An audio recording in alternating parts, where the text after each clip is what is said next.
Actually, the computer can explain your whole life. It has a memory, it has an operation, it has a program in it. How do you want to do your computer? Have you been accumulating a lot of bugs in it? You need to purify it, otherwise you get into trouble. So what computer you have, and what files you put in your computer? Greediness, hatred, jealousy, harmfulness, depression, phobia, anxiety, killing, lying. I don't know, many of these files. But you're also free to build in good files. Files of compassion, kindness, responsibility, intelligence, diligence. Why don't we all start to shuffle our files, and why don't you all look at the file cabinet, pull it out, and reshuffle it and prioritize it, and clean up the old stuff. Will you kindly translate in English whatever you talk in Chinese? Can I translate in English when I talk in Chinese? Oh yes, I can, but maybe I have to ask my translator in here. Yes, can you do that? Yes. Yeah, I can translate it. I've been talking about sound. A question is asked about sound. How can we chant? Sound itself has energy. Sound is a manifestation of energy. Not only is sound an energy, even the thought is an energy. A sound is already a manifested energy. Given that, we understand that, how do we fit into our daily world? Oh yeah, scientifically sound is an energy. But how do we fit into our daily world? How do we learn from it? What kind of lesson we learn? What does it imply? The more intelligent guy would go one step forward to say, this is what is given. I want to know, how do I learn from this given fact? And let's fit into what we're doing today. Let's fit into chanting, right? Let's fit into what we're doing today. Chanting itself, chanting a mantra, for example, Om Mani Padme Hum Namo Tassa Bhagavato Arahato Samma Sambuddhassa. Chanting itself conveys energy. Why does sound and energy? Let's talk about sound. A sound is an energy of frequency. It has low frequency, medium frequency, high frequency.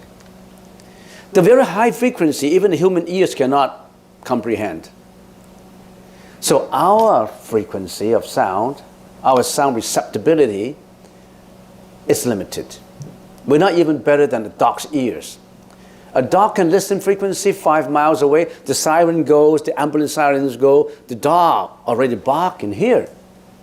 But our human ears, we don't know. Until the ambulance vehicle is coming by, then we can actually hear the siren of the vehicle. So our ears is very limited in our ability to comprehend. So that also teaches us that whatever we don't listen to, we don't have any reception of it, it does not mean that that doesn't exist. And it's been proven that chanting gave out a lot of frequencies. Your tongue gave out the frequencies. And somehow the arrangement of the mantra words put together is like what, it's not a magic, what do you call that? What do you call that? Would you remember magic spell? Yeah, something like that.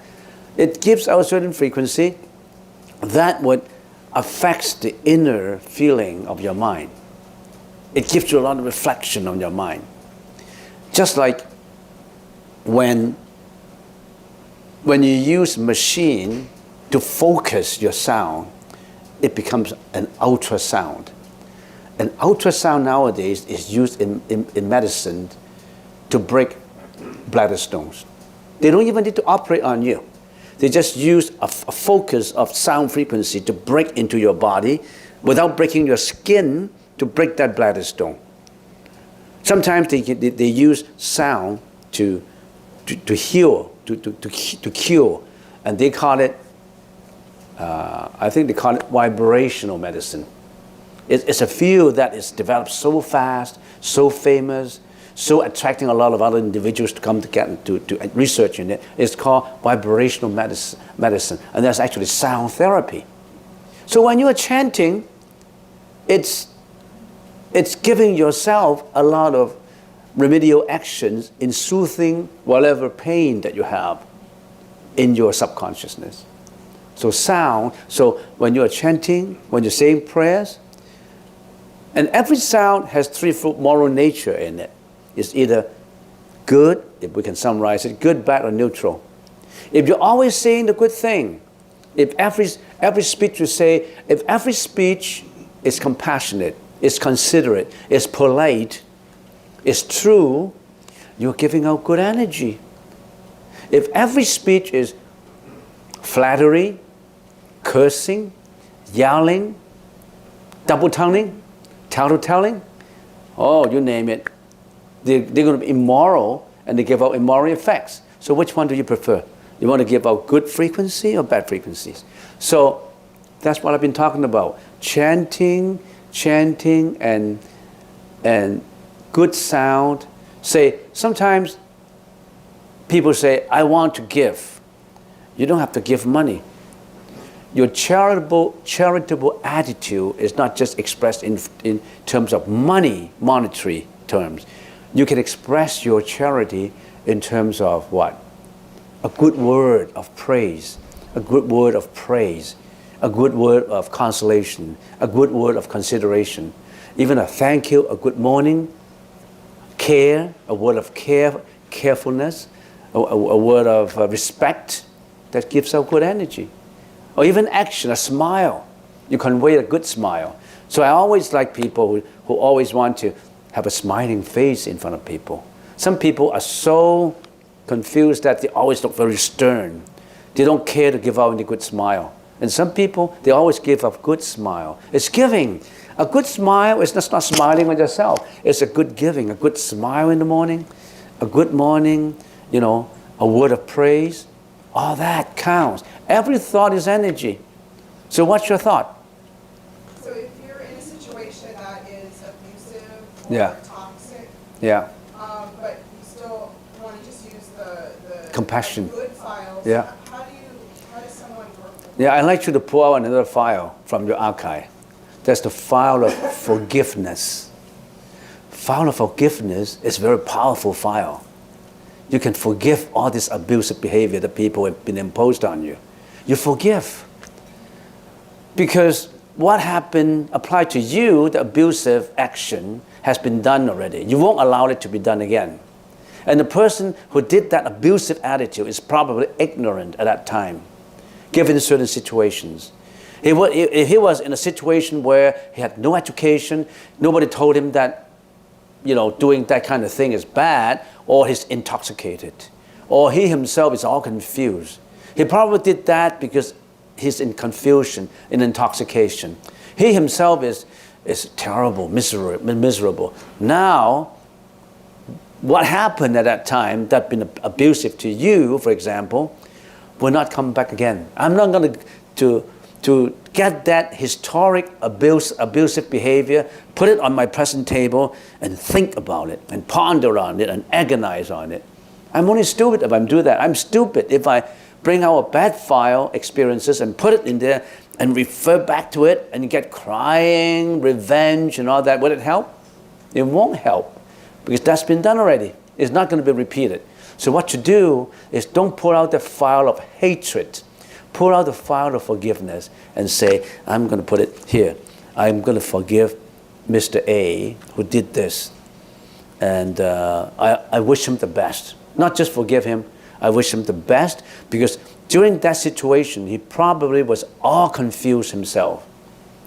And because of this confusion, he did that. But I'm going to forgive it. So you register in your file and put it back there. And then you pull out your file of compassion. I'm going to be compassionate to him even. Pull out the file of forgiveness. And it will work. Yeah. All right? Yes? If that music person is, something like enjoying his action, is he still doing the same thing on you? If he's repeating to the same thing on you, you should be more intelligent to get away from it, right? You don't let him to do that abusive behavior on you. You try to avoid it. All right? That's one thing. That's one thing. Another is, why he has been abusive to you repeatedly. There must be a reason, right? Let me explain it to you first, okay?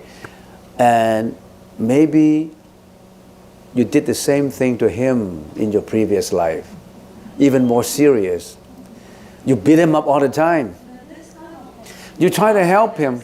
You try to help him out, and also there's so many probabilities. One of the probabilities is you've been that bad to him, and he's coming to get even with you, and because you treated him poorly in your previous life, and there was one case where it's written in history that in ancient China, 200-300 years ago, even earlier, they could any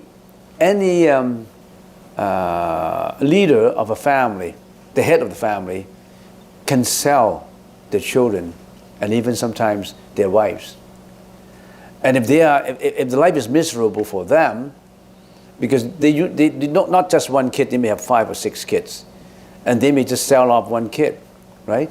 So there was a case that man sell off his kid, because it didn't work out. He was rich before, and then became poor, and he sold his last kid, and then his kid was sold to a place where it was miserable. That kid was mistreated, and in the process of being mistreated, he hated his father. When he was sold, he was 6-7 years old. He still remembered his father. Why did he sell me and not my brother? Why was he unfair to me? I hated him. I hated him. I hated him.